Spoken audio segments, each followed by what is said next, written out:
Horse breeding is an ancient art that requires knowledge, passion, and patience. Today on Daily Reset, Yousef Alhawaj is going to share with us how to be a proper horse breeder who can breed beautiful, healthy horses and what it takes to be a successful one. I'm your host, Abdulaziz Ismail, and we're going to start our conversation right after this break. Stay tuned. Welcome back, dear viewers. We are back with our esteemed guest, Yousef Alhawaj. Welcome to the show, Yousef. Thank you for having me, and I'm pleased to be here with you. Well, thank you so much for accepting our invitation. Definitely a unique topic, horse breeding. What is it exactly, and why do people actually do it? Horse breeding started ages ago, Okay. many years ago, since the life started on Earth. So horses is a beautiful creature that we have to keep as a tradition for us as Arab. And horse breeding is the knowledge of to choose which mare and which stallion that you have to put together instead of just mixing any random mare and stallion. So the choices has to be very difficult. You have to go back to the pedigrees. You have to go to the way they live their life, their joints, their necks, their heads. It's a mixture. It's not that easy. And that's how you choose the horses that you want to breed together, correct? Well, basically, you have to choose what's missing from your mare that the stallion has. And for example, if your mare has a long back, you will have to bring a short back stallion. If the mare has a short neck, the stallion has to have a long neck.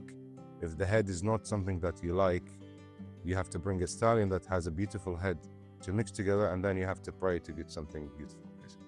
Sounds like you have to balance out the characteristics of the horses. Yes, basically, if there's a stallion who has a bad character, you cannot breed him. Okay. Because he's going to grow and have also a bad character. Okay. So it comes to so many details that you have to be very careful with to choose the mare and the stallion. Okay. Can incorrect breeding cause the let's say the product, the new horse, to have health issues?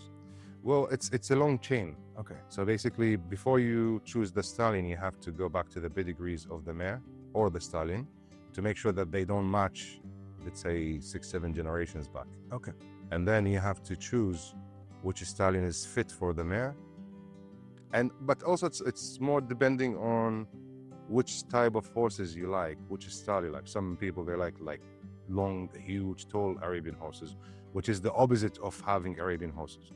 Arabian horses has to be small, tiny, unique, short back, short neck, beautiful head, because they have to be able to move very quick. And remember, it used to be a war weapon. It's not something just for transportation. Absolutely. And if you were to look back into the pedigree of these horses, the mare and the stallion, and you don't find any matches between them, is that what makes a good breeding horse, or is there any other criteria that you look for? Well, put it this way, like when you have families that they get married together in the future, it's just a common sense that the families or the kids, they will have health issues.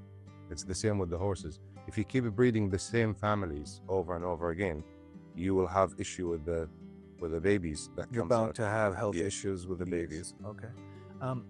The mare, I'm assuming that's the female, correct? It depends, the stallion or the mare. It can be either. Yeah. Okay. Now, the mare, how long does it take for it to have a foal? It takes about 11 months. 11 months. Okay. And does it vary from one to another, or is it just like the standard number? No, the standard is 11 months. But the thing is, when you have like a wrong breeding, this is the problem. You're gonna sit there for 11 months and expecting a mare or a foal. So you don't know what's gonna come out. Okay. So you need to be very careful when you start the breeding. Like today, we see a lot of people that they have their own breeding lines. That when you go and look at the horses, they're nothing anywhere near horses or Arabian horses. Okay. They look something else. Like It's kind of a mutt, right? Yeah, it's not Arabian horse. Not an Arabian horse. Okay, makes sense. Yeah. Now, I'm sure, just like anything in life, even this department has to have some challenges. What are some of the challenges that you face when it comes to breeding? Basically, here in Kuwait, we're facing the heat. Okay. So this is the issue that we have.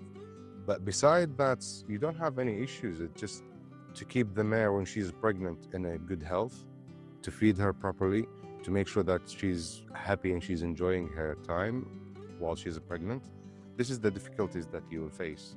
But let me put it this way. Before that we talk about everything else, the people need to understand the standards of Arabian horses. Okay. So let's say it's a big chest. He's not as high, he's not higher than 150. Those are the physical attributes that people... This is the specific Arabian horses from 100 years ago. Okay. His height is not above 155. It's between 150 and 155 centimeters. Okay. The back is very short. The chest is big and wide. The neck is not very long like a bird, but it's long enough to fit the back. So the back and the neck has to match in some way. Okay. The head is very beautiful and very nice and very soft. You don't see horses that has aggression on their face. Like the face is very wide and very big. Some breeds have aggressive facial features? Yes, because of the wrong breeding. Okay, makes sense. The ears has to be very short and it has to be turned inside, facing each other from the tip of the ears, basically. So those are the features that you have to find in the Arabian horses before you start breeding. But nowadays you'll see lots of horses that doesn't even look like Arabian horses. They like them tall, long backs. They want huge horses. If you want huge horses, you can go to different breeds, not Arabian horses. Okay. Arabian horses is like when you look at them, they look like a gazelle, like they're just like jumping around with their feet and just. They're very agile. Yes. Okay. They're not aggressive. Okay. They don't look aggressive. Very friendly, easy to tame, I'm assuming. Yes. Okay. Now, horses, I'm sure they're costly creatures. It begs the question, is breeding horses an expensive task? It is for the people who doesn't have the knowledge. Basically, if you hear anyone who said the horses, they are very expensive to feed and to take care of, they are doing the wrong thing. Okay. Basically, the feeding of the horses is actually not that expensive if you do it the right way. So the people, they will start to use a proper food or the normal food that you buy from the shop to put more food into feeding the horses to give them in a good health and to get them fat, basically. But it's actually the opposite. You need to take care of the hay more than the food. So you need to pick quality hay? Yes. Okay. The hay is actually the one that keeps the horses in a good health and give them, make them put weights and get them in good condition instead of the normal food. So the people who's doing it the opposite way, which is going to cost them a lot of money because they go and buy, each bag is like whatever they're paying for. And then at the end of the month, they go like, oh, that's really expensive. That's really expensive. I can't keep going. Yeah, exactly. Okay. But it's the opposite. Okay. Because the people here, they don't have that much of knowledge of how to feed and raise the feed them or raise the horses. So that's where they go wrong. They start to mix everything together, trying to fix something, and they're listening from here and there from other people, and they start to feed the horses, and then at the end of the way, it's just the horses. It's not as healthy as it's supposed to be. Yeah, exactly. Yeah. Now, you were talking about food. Now, I'm assuming you're talking about food that's specific for horses, but it's far more expensive than hay. Yeah, exactly. Understanding it correctly? Yeah. Okay. Is it possible for some people to actually kind of, not follow the proper procedure by using hay, and they go ahead and just dump a bunch of vegetables into the horse's bowl, and then the horse is eating it? It's a little bit funny that you mentioned this. Okay. Basically, this is what I've been struggling with, trying to teach people. Well, basically, I'm a vet student. I'm a veterinary student. I've been trying to teach the people what they should feed and what they should do with the horses. And you'll be surprised of how many people they feed cows' food to the horses. Cow's food, okay. Instead of horses. I wonder where they got that idea from. Well, let's talk about that for a little bit. What kind of effects are we expected to see on horses if we feed them something that's not suitable for them in terms of, vegetables or cow food? That's something I want to dig deeper into, but we're going to take a small break and then we'll talk more about that right afterwards. Sure. Dear viewers, don't go away just yet. We're going to take a small break and then continue right afterwards. Stay tuned. Welcome back, dear viewers. We are back once more with our esteemed guest, Yousef Alhawaj. Welcome back, Yousef. Thank you. Before we went on a break, we were talking about what could potentially happen to a horse when we feed them something that's, well, let's say just it's not suitable for them? If I just go and pick whatever vegetable from the vegetable aisle and I dump it in their bowl and be like, hey, go ahead and eat, instead of having proper hay fed to them, what could potentially happen to the horse? Well, technically, there's few things like you said is actually correct. When you feed them the vegetables, you're actually feeding them something very good for their health. Okay. The problem that people are facing here is basically feeding the horses something is not supposed to be fed for them. So basically cow food, sheep's food, this kind of stuff. Basically, there's an old saying that says, you are what you eat. Correct. So basically, what do you expect if you feed a horse a cow food?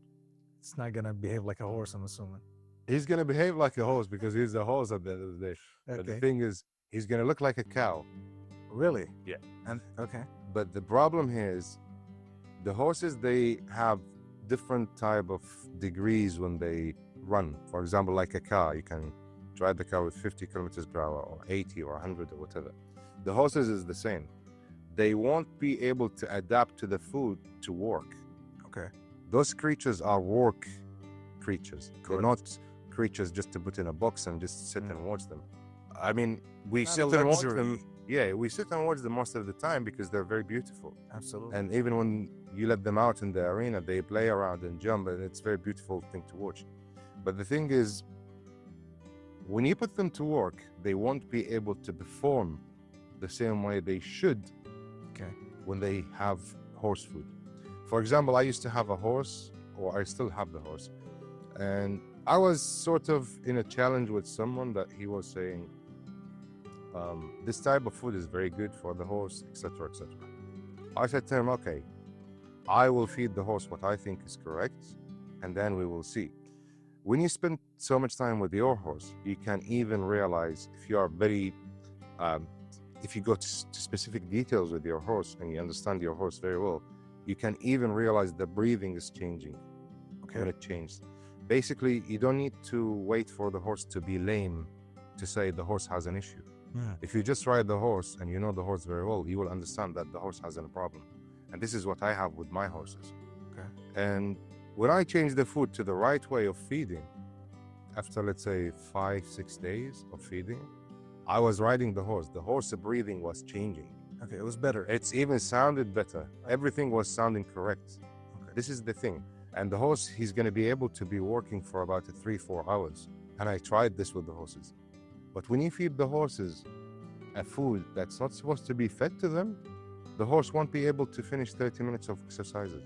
The behavior of the horse and the power of the horse will The power, change. yeah, the power of the horse, he's going to be active for the first 30 minutes. After 30 minutes, he'll be sweating.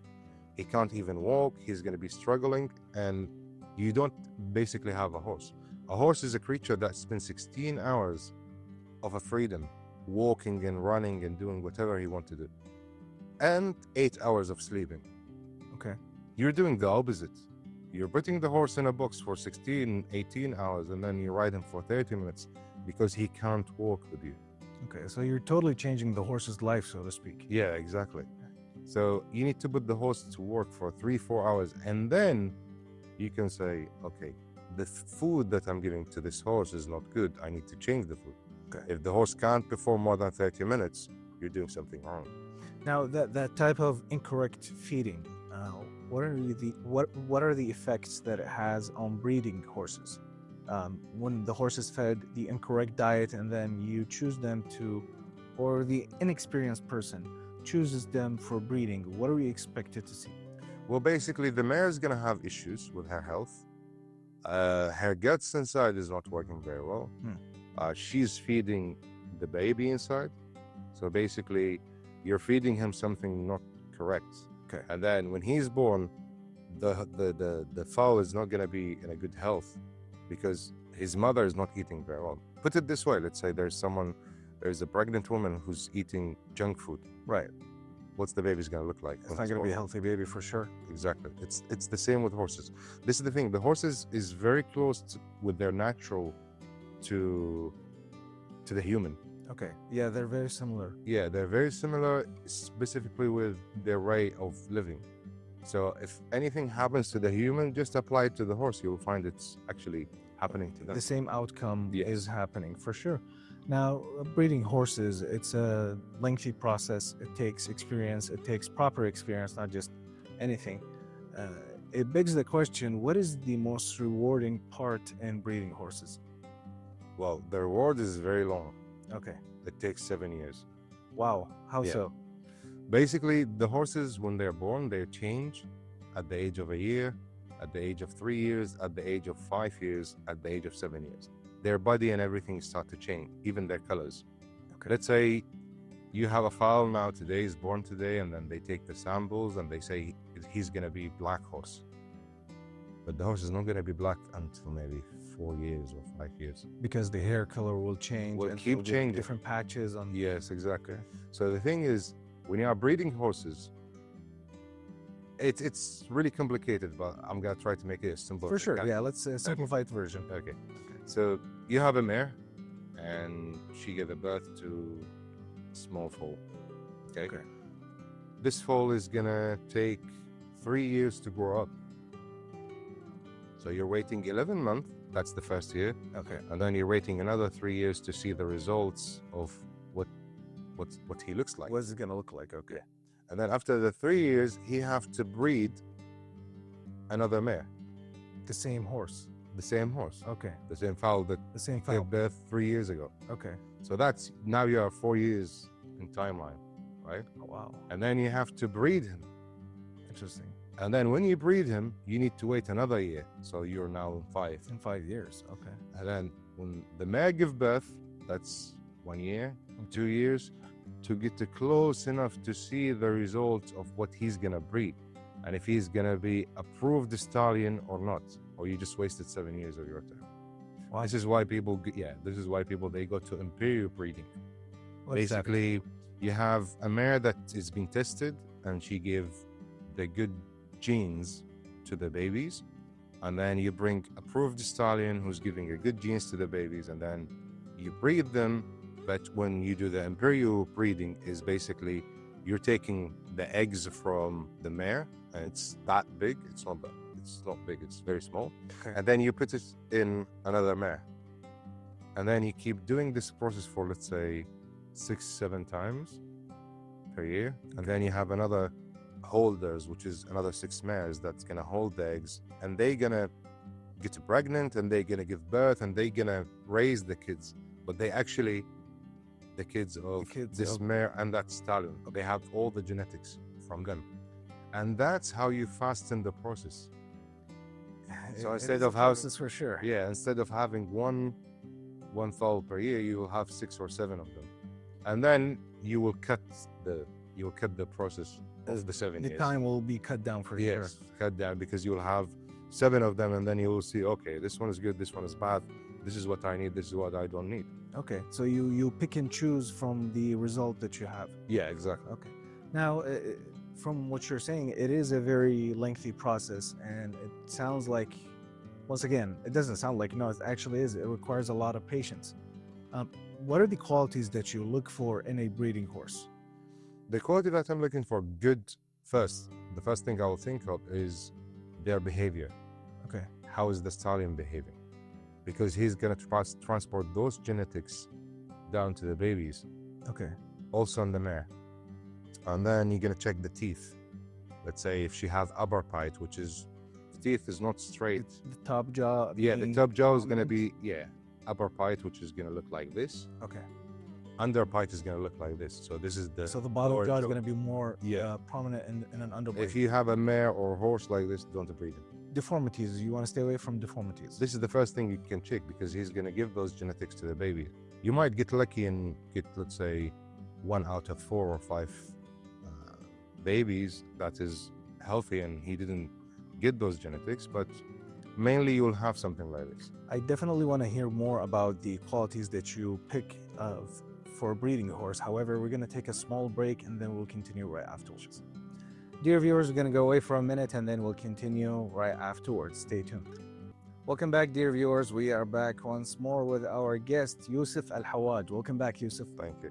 Before we went on a break, we were talking about the qualities that you look for in a breeding horse. Now, we talked about staying away from deformities, no overbite, no underbite. Is there any other qualities that you look for? Yes, basically you will look for the eyes next. The eyes has to be very big and very wide. Okay. And the more they are divided from each other, the better the horse is, because the horse is going to be able to see on 360 degrees around himself. So basically the horse can see everything around him. So the bigger the eyes is, the better as a horse, as a quality horse, and the wider, the better. Okay. After that, you will look for the ears. The ears has to be short, not very long, pointing inside. You will look for the neck. The neck has to be long and curved. And sometimes you will face some people who doesn't know this info, but basically some horses are born with upside down neck. Interesting. Yes, so basically we all seen Arabian horses. When they stretch their neck, the neck is curved and nice. When this type of horse will have upside down neck, when they stretch the neck will look nice and curved, but from the bottom you will see another muscle that is falling down. Okay. Is actually a different curve from the bottom. Okay. You want to stay away from this horse. Well, basically this kind of genetic is not gonna go to the babies. Okay. But just to make sure that you want to have the best of the best. Correct. I mean, you're doing the search anyway. Even if you like the horse and he has some issue, just don't breed him. Okay. Now, looking for the best of the best, as you put it, would you say that is the first step in breeding horses? That's the first step. Okay. You look for the best horse with the best genetics, and that's the one you're going to pick. That should be your first step. For sure. Okay. After that, you're going to go to the pedigree. Okay. To see which kind of horse you're breeding. What's the genetics that's coming from the line that he's from? Well, basically, when people say Arabian horses, they think it's just Arabian horses. The thing is, there's different type of Arabian horses. Each horse that is been bred for 7 generations in one country, you can call him Arabian horses, let's say Kuwaiti Arabian horses, if we have horses that's been bred for 7 generations. Here in Kuwait. Here in Kuwait. Then I can call it a Kuwaiti Arabian horse. Okay. So basically we have this Egyptian Arabian line, we have the Polish Arabian line, we have the American, we have the Bahraini line, which has been bred for 7 generations. Interesting. Kuwait, I think in the next generation we're gonna have a horse that we can call Kuwaiti Arabian horse. The new pedigree is going to come out next year. Yes. Okay, it's very exciting to hear that this field is very prominent and is blooming in our beloved country. Well, basically that goes thanks to Mr. Jabir Al-Kalmi. Okay. He's Any the one. thanks in regards to him from our show? He's the one who's been breeding for more than 40 years now. Okay. He took it from his father, and his father been doing it for another 30 years, and they've been breeding horses. If you go to the horses to see in their place, you'll be very surprised. Okay, well, we should hopefully we get to take a look at the collection of horses that he has one day. Sure. Now, new breeders, somebody who's just getting into this field, they don't know exactly what they're doing.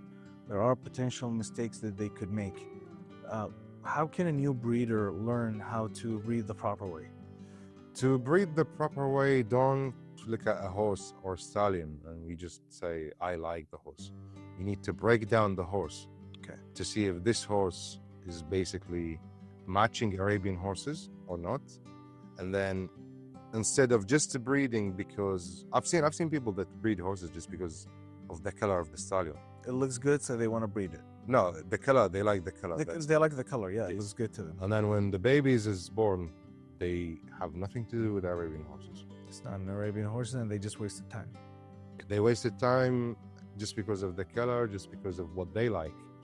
So basically, go around and ask people and get the knowledge, to get the right knowledge to understand which mare and which stallion that is good together. And then you need to bring your mare and see what's missing from this mare. Okay. And the stallion has. If the stallion doesn't have it, just don't breed it. Go find another stallion. I mean, the stallions is all over the world. You can find them anywhere you want. Okay. Just contact the person and ask them and say, listen, I have this mare. This is the pedigree that I have. I want to breed from your mare, your stallion. No one is going to say no to you. Okay. But it is a normal thing in the community of horse breeders. Yes, no one is going to say no to you. Everyone is going to be very welcoming and saying, okay, bring your mare on this date. We will breed her, no problem. You can use this stallion. They will show you different stallions as well. Okay. Just to make sure that they made put the you on right the right choice. way. Because the mares, no one is perfect, right? So the Absolutely. mares is not going to be perfect. The stallion is not going to be perfect. So what's missing from her, he has. What's missing from him, she has. And then you put them together and you hope for the right genetics to come out. Absolutely, that makes a lot of sense, and it definitely shows how this community is not. I wouldn't say it's competitive; it's more cooperative more than anything. Yes. Now, you have a rich history with breeding horses. Is there one memorable moment that you would like to share with us from breeding horses? Yes, actually. Once I had this mare that I bred from, and I just didn't care about because I was waiting for 11 months, right? Okay. I was hoping for a mare. And then when he comes out, he was a boy. Okay. I didn't look at him until last week, actually. Oh, wow. And I was always saying that his brother from the previous year is more beautiful than him. Okay. I looked at him last week and I was very surprised that He surpassed his brother. way Okay. far from his brother. Okay. He's very beautiful. He's like a unique horse, like with the long legs, and he's just jumping like a gazelle. The face is very soft. The eyes is very divided from each other. Like you have one eye is here and the other is here.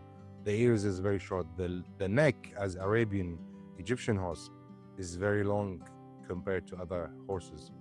So I was very surprised, and I was very, very, very happy about it when I just sat there and my wife was calling. She said, "Okay, we need to leave." And I sat there for 30 minutes just staring at him. Admiring the horse. Yeah, he's playing around. I'm just watching him. And it was a nice moment. And now I'm focusing on him. Okay. It definitely showed that you shouldn't judge by, the initial reaction impression. Yeah, exactly. But also I didn't have that much of time to check him out properly. I mean, when he's born, you can see something nice, but within a month, everything is going to change. Now he's almost 6 months old, and now he's showing his potential in the shoreline. Okay, that's awesome. This is kind of a question from my side. I was always wondering about this, and I've seen it. Horses are very jealous creatures. Is that true? Like if I were to go and pat one horse and then I go to the one that's used to me, they're going to be jealous and might shy away from me. Is that true? It's actually true if you own the horses. Okay. Let's say, for example, let's say you have 20 horses. Mhm. You're not going to have a click only with one or two horses. Even if that you own them, they love you, they care about you, they want to spend time with you. But this click, it only happens with a few horses during your whole lifetime. Okay.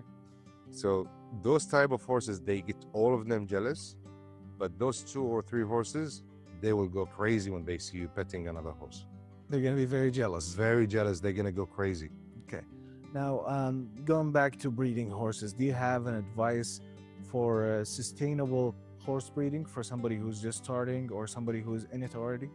Yes, just go around, look around and see more stallions, see more mares, understand the breeding line, understand the genetics knowledge to understand how it works, and then start breeding your mare. I mean, there's no rush. At the end of the day, you're going to be able to breed her anytime soon or next year or whatever. But go around and find the right stallion, have a look, watch, understand, and then choose the stallion that you want to breed it from. Okay, that makes sense. Now, unfortunately, our time has come to an end. I want to personally thank you for being with us today and opening our eyes on such subject that hasn't gotten enough attention. Pleasure, my pleasure, and I'm happy to be here and happy to exchange the knowledge that I have to you and to the people. Thank you so much. There you have it, dear viewers. Yousef Alhawaj explaining to us how to be a successful horse breeder and how to take care of your horse and treat them with the utmost proper way. This has been Daily Reset. Take a breath and reset.